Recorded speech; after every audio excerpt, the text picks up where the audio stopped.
Pamagat, ang masipag na supervisor. Sa isang malaking gusali sa lungsod, may isang housekeeping attendant na nagngangalang Jeremil.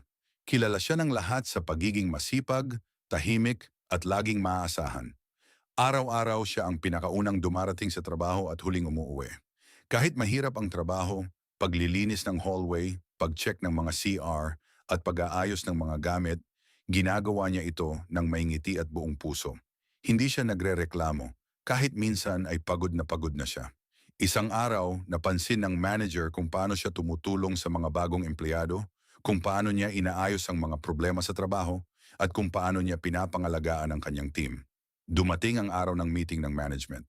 Tinawag si Jeremil sa opisina. Kinabahan siya, akala niya may mali siyang nagawa.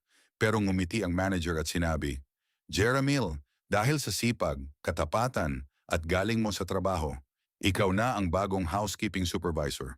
Hindi makapaniwala si Jeremil. Napangiti siya at halos maiyak sa tuwa. Simula noon, lalo pa siyang nagsikap.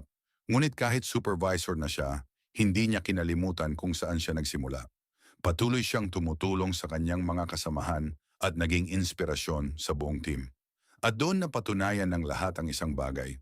Ang sipag, kabutihan at katapatan sa trabaho ay laging may magandang kapalit.